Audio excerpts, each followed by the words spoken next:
चलो, जेल से ले आने वाला प्रभु यीशु मसीह की आदि पवित्र नाम में सब पवित्र लोगों को मसीह देता हूँ। प्रभु की बड़ी अनुग्रह है। प्रभु ने और भी एक दिन हमको दान दिया। प्रभु का कितना आगे पे प्यार है। प्रभु हमको ढूंढ कर आया, हमें ये दुनिया से बचाया। हमारे बारे में प्रभु का सिद्ध इच्छा है कि हम पुत्र के जैसा बने। प्रभु में आने के बाद हमारे आत्मीय जीवन की बढ़ोतरी हर एक लोग परखना चाहिए। मैं प्रभु में कैसा बढ़ते जा रहा है, क्योंकि हम बढ़ने के अनुसार ही प्रभु हमको इस्तेमाल कर पाएगा। एक घर में बच्चा जन्म लिया, वो जन्म होने के बाद में जब तक वो बड़ा नहीं होता तब तक वो घर के लोगों को उससे कोई फायदा नहीं होता। बच्चा है तो उस पर ज़्यादा ध्यान नहीं देना पड़ता। आत्मीय जीवन भी वैसे रहता है। तो आज प्रभु में आने के बाद में समय के अनुसार हमारा बढ़ोतरी हुआ है कि नहीं, ये बात को हमें परखना बहुत जरूरी बात है। तो आज मानो हम आत्मीय जीवन का बढ़ोतरी को कैसे नाप सकेगा, इसके बारे में मैं आपको कुछ बात बताना चाहूँगा।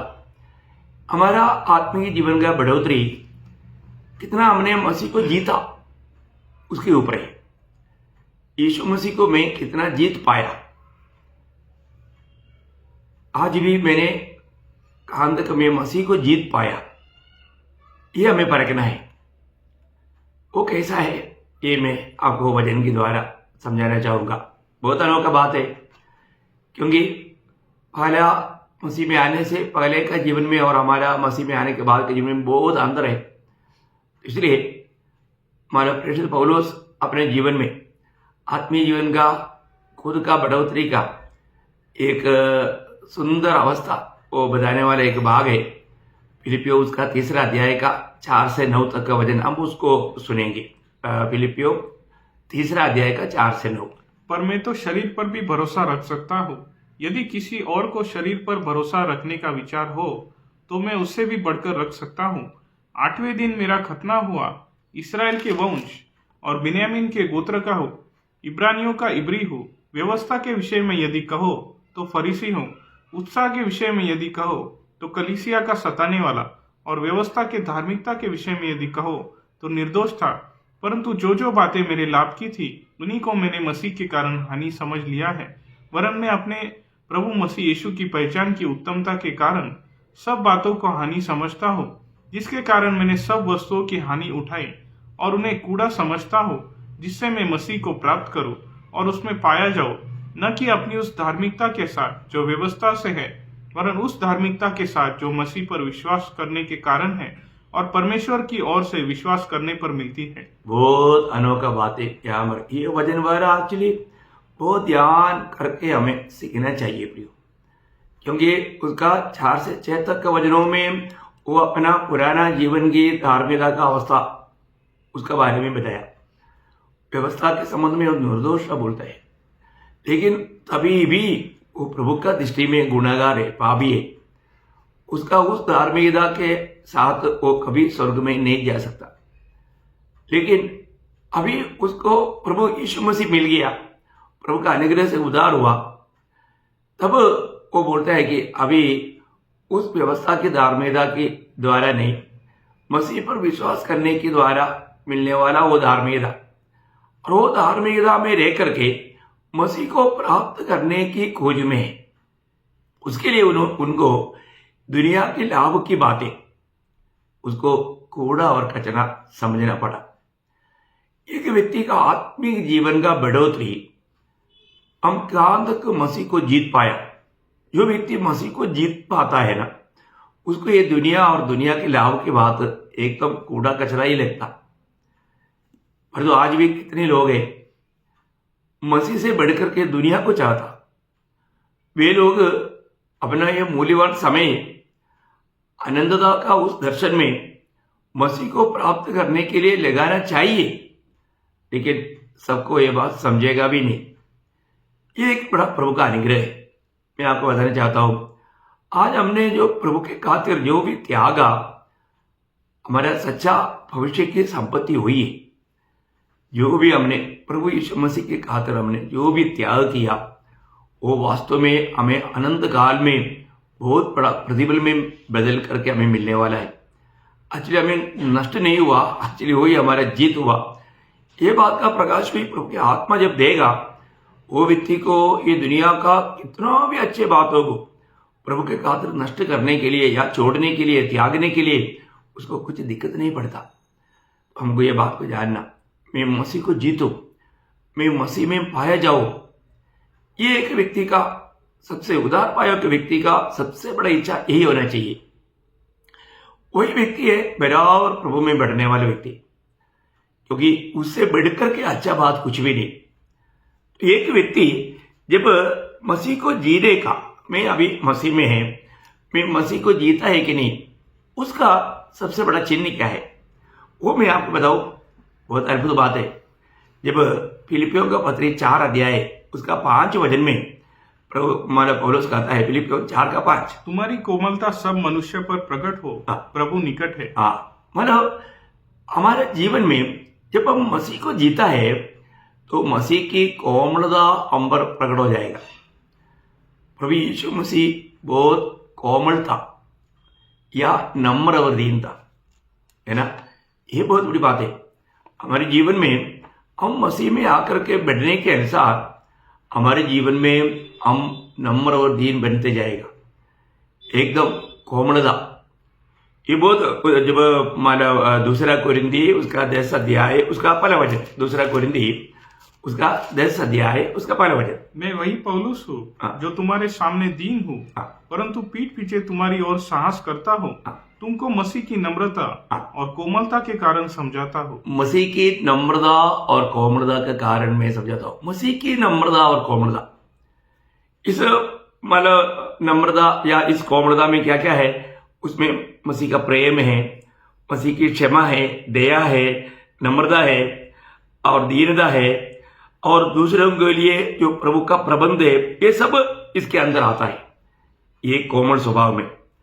आज एक घर में एक अच्छा पति और पत्नी बनकर जीना है तो हमें क्या चाहिए, ये कोमलता, उसका चावी है कोमलता। जिस व्यक्ति में एक घर में वो पति हो, पत्नी हो, इवन बच्चा हो, और एक कोमल स्वभाव का है, मैं आपको बोलता हूं वहां पर वो परिवार हमेशा प्रभु के लिए बहुत सुंदरदायी रहेगा, प्रभु का नाम को बहुत महिमा देने वाले रहेगा। कोमलता, मैं आपको बोला ना, इस कोमलता में क्या क्या है, प्रभु का प्रेम है, प्रभु का क्षमा है, दया है, नम्रता है और दीनता है, और दूसरे के प्रति मानव चाहत है, उनकी उन्नति के प्रति, उनकी भलाई के प्रति चाहत रहने वाला, ये स्वभाव सब मिलकर के कोमलता है। बहुत बहुत बहुत बढ़िया बात है ना। तो हर एक लोग, एक पति अगर एक कोमल स्वभाव का है तो वो परिवार में पत्नी और बच्चों के लिए कितना अच्छी बात है। एक पत्नी एक कोमल स्वभाव का है तो पति के लिए और बच्चों के लिए कितना लाभ की बात है। एक बच्चा अगर कोमल स्वभाव का हो तो माँ बाप के लिए कितना सांत्वना का बात है, आनंद का बात है। तो हम लोग देखते हैं कि ये कोमल स्वभाव, इसका मतलब हमारे जीवन में हमको ईश्वरीय जीवन में जीने के लिए हमें मनुष्य की जीवन के लिए मरना पड़ता। आज हमें प्रभु को जीने का अर्थ ही प्रभु के जीवन से जीना, तभी प्रभु हमारे में प्रकट होगा। कोई भी जीव जंतु में उसका जीवन है, उसका स्वभाव प्रकट करता। तो आज यीशु मसीह हमारे जीवन बनकर हमारे में आ गया है, तो उस जीवन से अगर जिएंगे तो क्या होगा, हम उस ईश्वरीय स्वभाव को प्रकट कर पाएगा, और वो जो मनुष्यत्व का जो पुराना स्वभाव है वो प्रकट नहीं होगा। कोई बात हमेशा मैं आपको बताना चाहूंगा, गलातियों 2:20 जो पौलुस कहता है, बहुत अनमोल शब्द है, शायद आपको ये अच्छी तरह बाइहाट हो गया होगा। गलातियों 2:20, मैं मसीह के साथ क्रूस पर चढ़ाया गया हूँ, अब मैं जीवित न रहा, पर मसीह मुझ में जीवित है। देखो यही बात है, अभी मैं जीवित नहीं रहा, मसीह मुझ में जीवित है। एक सच्चा मसीह व्यक्ति में ये बात को परखना है, अभी मैं जी रहा है या मसीह जी रहा है। क्यों, कारण क्या है, कोलोसियों 3:4 में लिखा है, हमारे जीवन मसीह के साथ पिता में छिपा हुआ है, और हमारे जीवन आज यीशु मसीह है। जब वो जीवन प्रकट होगा तो हम भी उसके साथ प्रकट होगा। इसका मतलब यीशु मसीह की जीवन प्रकट करके जीने वाले जीवन है मसीह जीवन। और हमने मसीह को पाया है तो यीशु मसीह हमारे में आ गया है तो पहला यूहन्ना 5 अध्याय का 11-12 वचन में हम लोग देखते हैं कि वो जीवन पाया हुआ लोगों में मसीह है।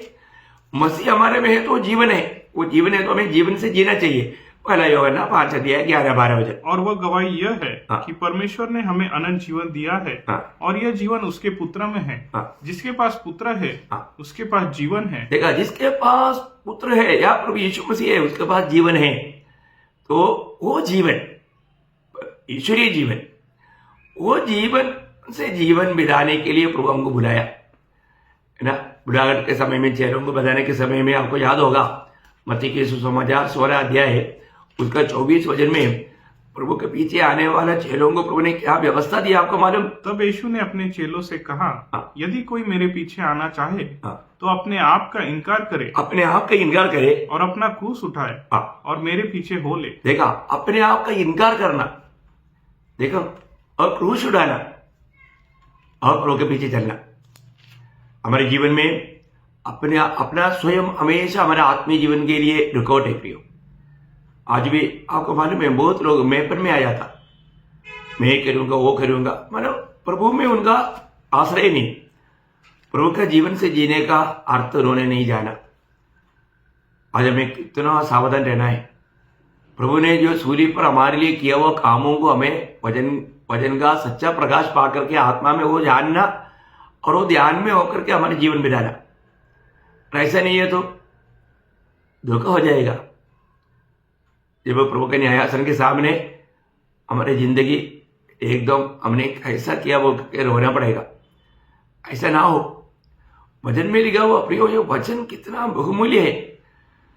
आज हमें अपने अपनी भाषा में प्रभु का वचन मिल गया, कितना भक्तों ने उसके लिए अपना जान दिया। आज हम लोग कितना धन्य लोग हैं कि हमको कुछ भी खर्च ना होते हुए और वो भी कम दाम में हमें बाइबल मिल रहा है। फिर भी कितने लोगों के पास बाइबल रखते हुए भी लोग बाइबल पढ़ता नहीं।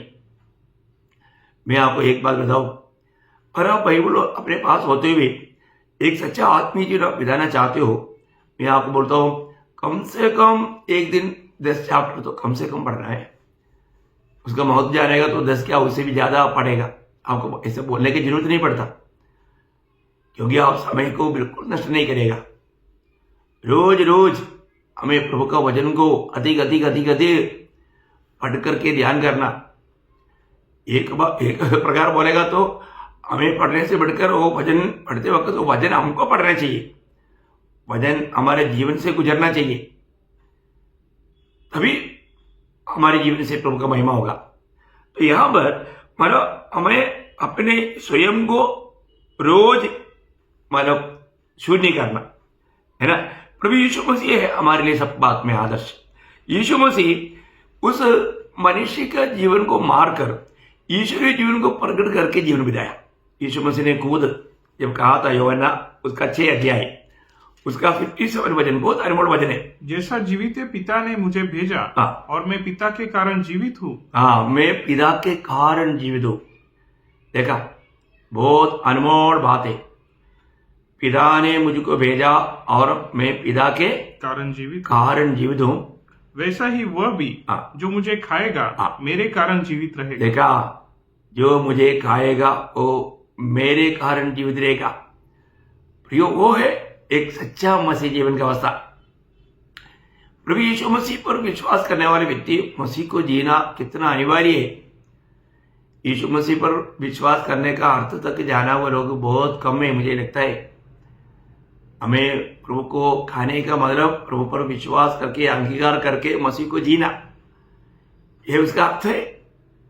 और ये बात को शरीर में हम नहीं जानेगा तो वास्तव में प्रभु का वचन का सच्चा अर्थ जान करके जीवन बिताना कितना बड़ी बात है प्रियो। यीशु मसीह पिता को जिया, बोलने का अर्थ पिता को प्रकट करके जीवन बिताया, कितना अनमोल बात है।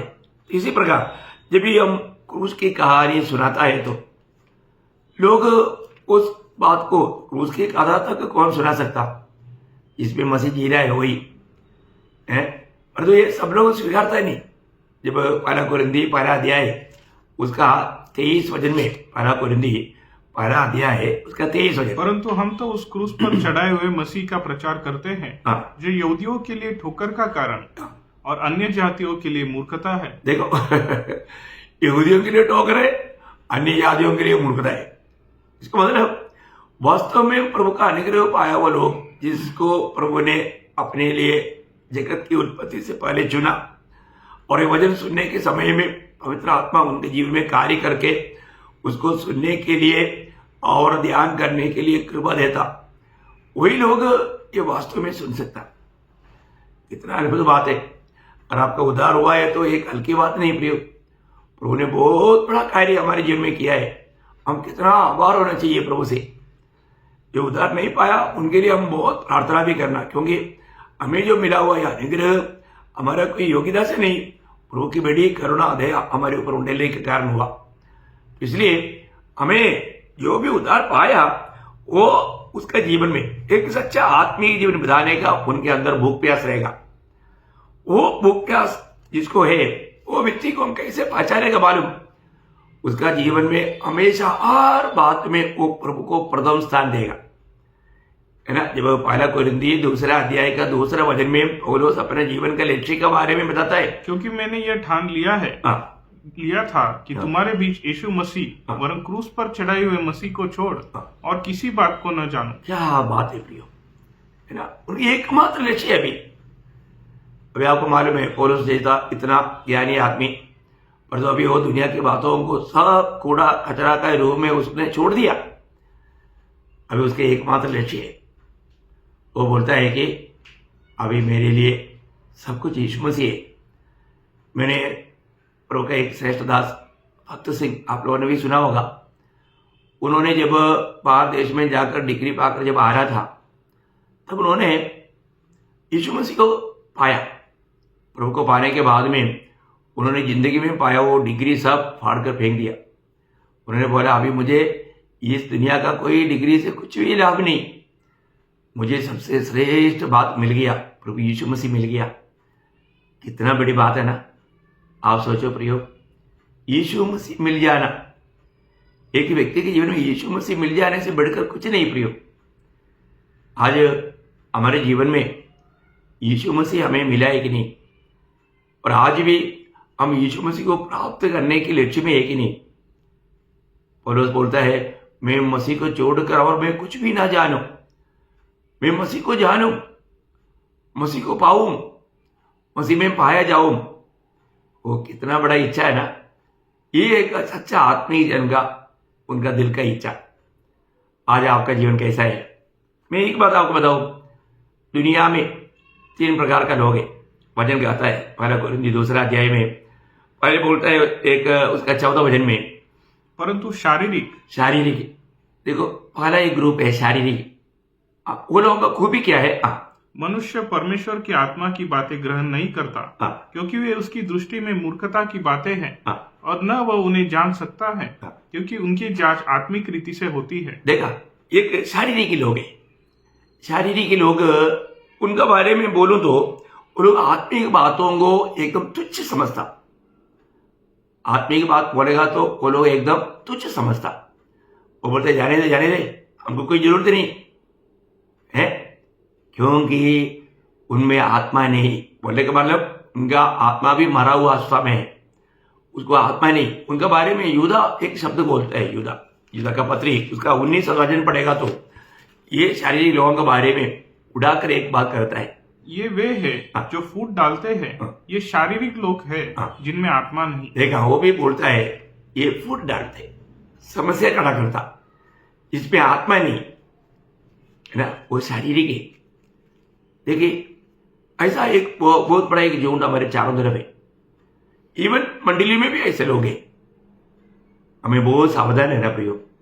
ऐसे लोग जल्दी समस्या खड़ा कर सकता है।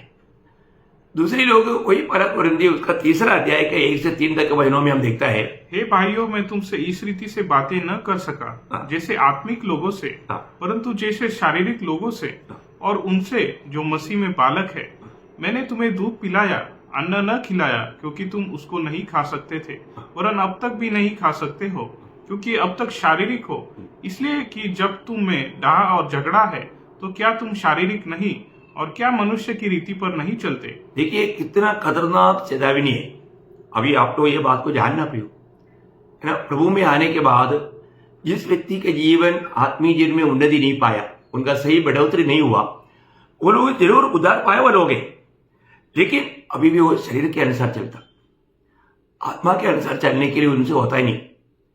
देखा ऐसे अवस्था में हम कितने लोगों को देखता, बहुत लोग आज आत्मिक दुनिया में एक बहुत प्रतिशत लोगों का अवस्था ऐसा है, वो नया जन्म पाया लेकिन आता जाता उनको मंडली में भी आएगा तो उनको कुछ जिम्मेवारी नहीं समझता और आत्मिक जीवन में कोई बढ़ोतरी नहीं, और हो सकता है छोटी छोटी बातों में वो झगड़ा भी करेगा, है ना। ऐसा लोग बहुत है, आपका अनुभव में भी ऐसा बहुत मिलेगा। प्रियो हमारे जीवन में हमको ये बात को, अगर मेरा नया जन्म हुआ है तो मैं अभी भी शारीरिक है क्या, ऐसा लोगों को प्रभु कभी इस्तेमाल नहीं कर सकता। प्रभु किसको इस्तेमाल करेगा? जो आत्मिक जन है। तीसरा ग्रुप वही है ना, आत्मिक जन। उसका दूसरा अध्याय का 15 वचन।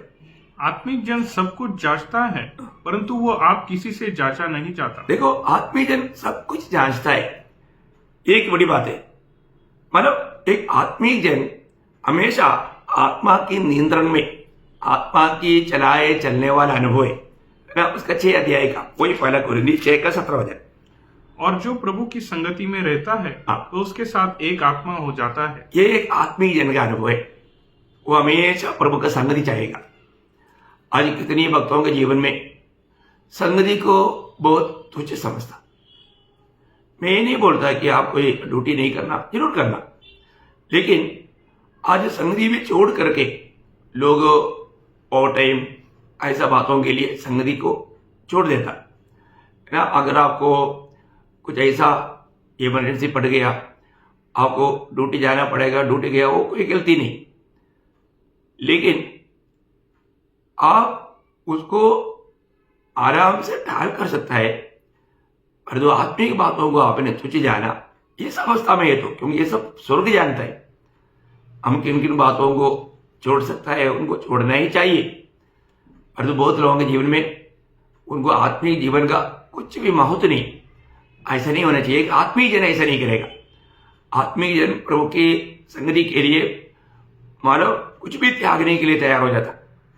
हमें आत्मा में, आत्मा पाए हुए लोग आत्मा के अनुसार चलना चाहिए। रोमियो के पत्री में बार बार कहने वाला बात है, उसका 8 अध्याय का 4 वचन।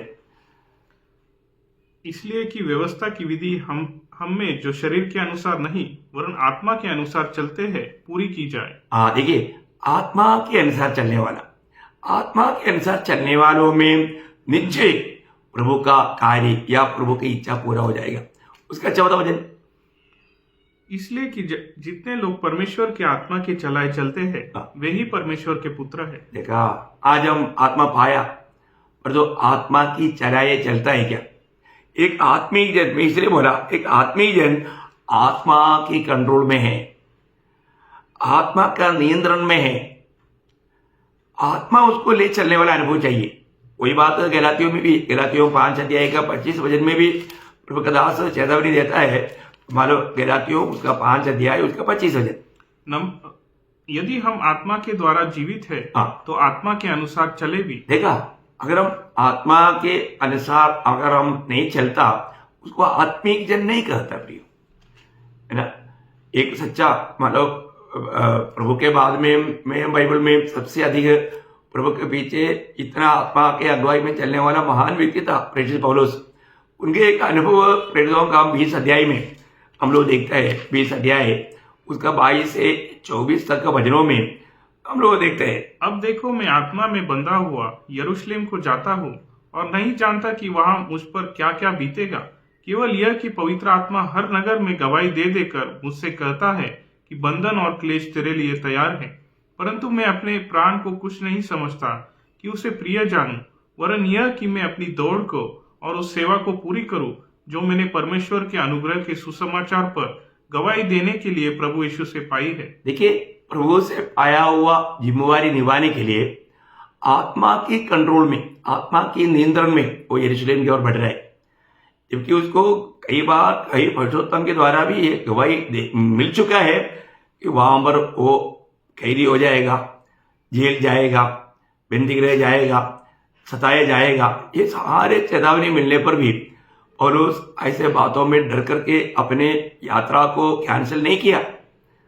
क्या अनमोल बात है ना प्रियो। आत्मा की कंट्रोल में, आत्मा के अधीन होकर के आत्मा की चलाए चलने वाला एक व्यक्ति के जीवन कितना आदर्शमय जीवन है। तो एक सच्चा आत्मिक जीवन बिताने के लिए मतलब एक सच्चा मसीह को मतलब 3 प्रकार का मतलब एक अनुभव चाहिए या 3 प्रकार का योग्यता चाहिए। वो क्या है? पहली बात, एक गुलामी का आत्मा चाहिए, एक गुलामी का प्रेम चाहिए, एक गुलामी का आज्ञाकारिता चाहिए।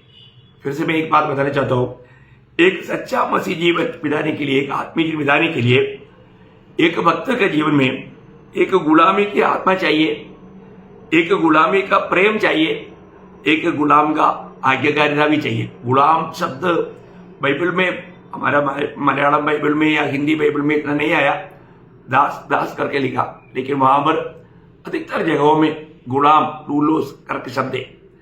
तो यहां पर इसका एक अच्छा चित्र निर्गमन का किताब 21 अध्याय में 1 से 6 तक वचनों में है।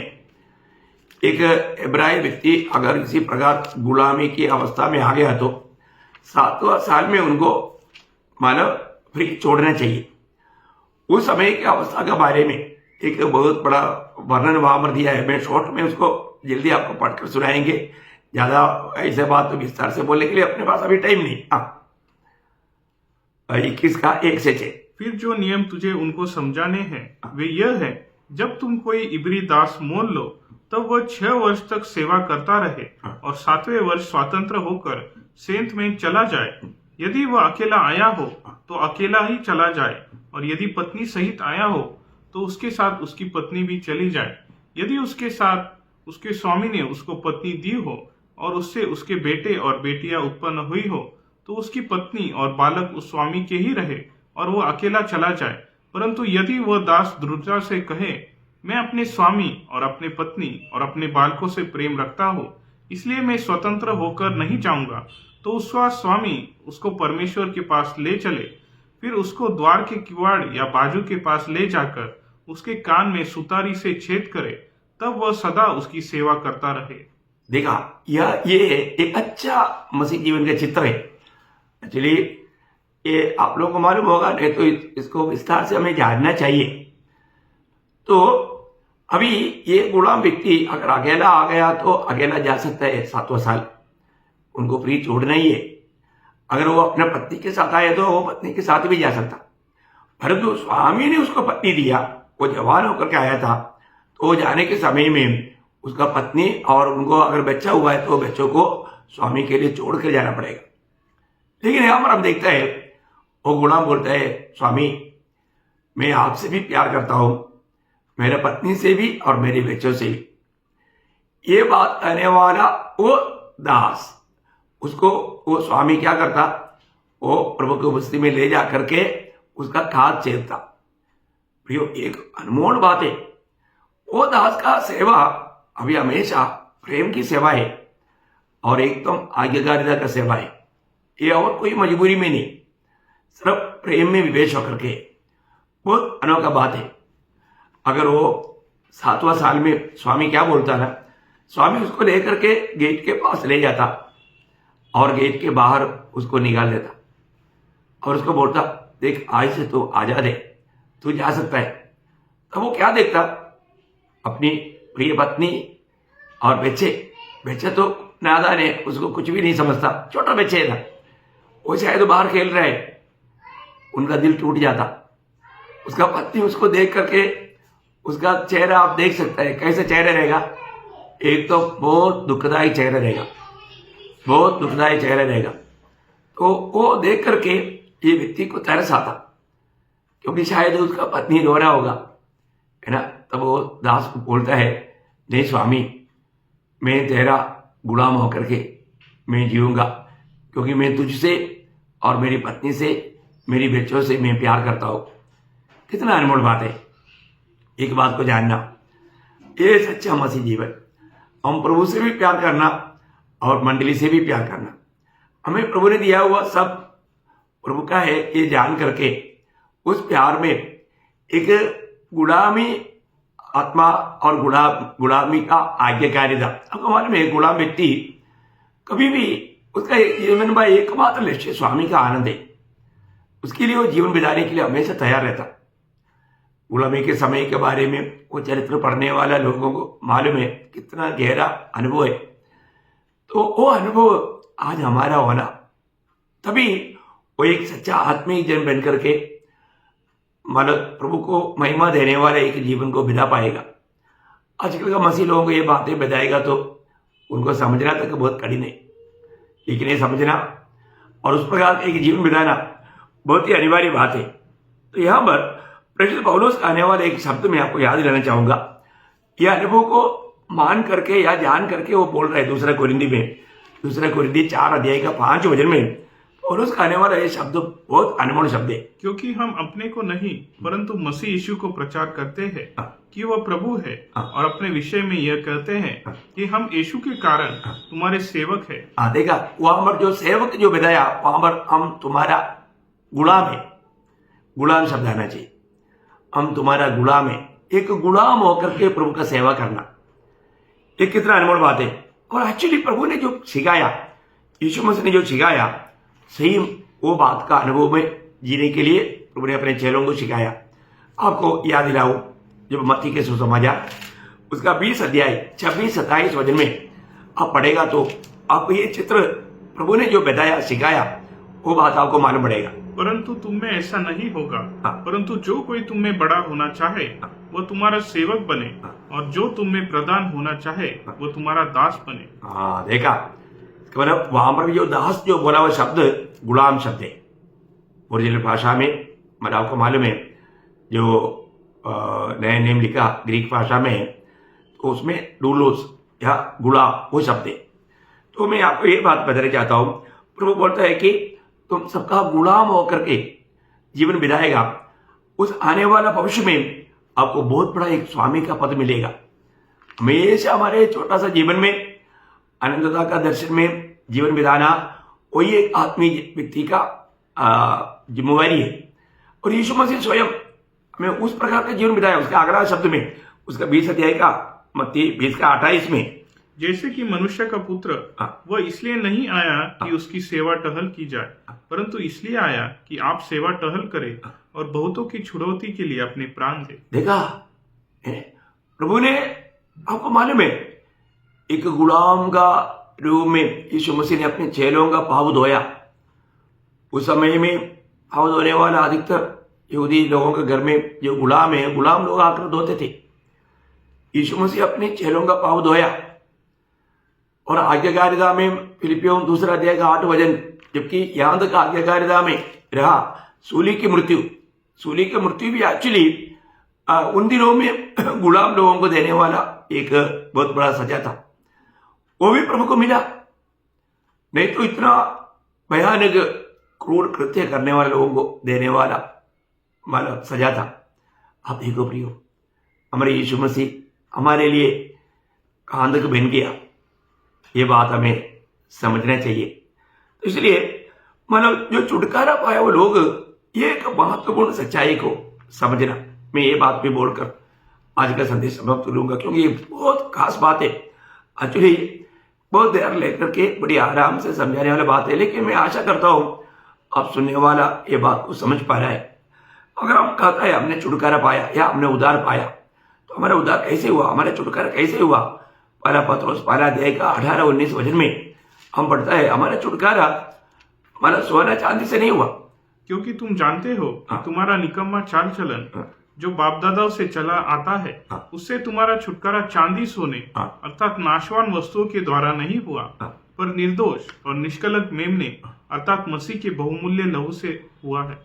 प्रभु यीशु मसीह की लहू से छुटकारा पाया हुआ लोग है या खरीदा हुआ लोग है हम लोग। ऐसा है तो यहां पर 3 कार्य प्रभु ने हमारे जीवन में किया हुआ बात है करके विश्वासी एक आत्मिक जन ये बात को जरूर समझना। बहुत खास शब्द है आप लोग बहुत ध्यान से सुनना। पहली बात, प्रभु हमारा पुराना जीवन को समाप्त करता, छुटकारा पाया हुआ लोगों का पुराना जीवन खत्म, और उसका बदले में प्रभु ने क्या किया, उसका बदले में मसीह को लाया हमारे जगह पर। और प्रभु ने क्या किया, उस व्यक्ति को पूर्ण रूप में मसीह के साथ जोड़ दिया और मसीह का कर दिया। ये 3 काम छुटकारा पाए वाले लोगों में प्रभु ने किया। पहली बात, पुराना बात को खत्म किया। दूसरी बात, उसके बदले में मसीह को लाया।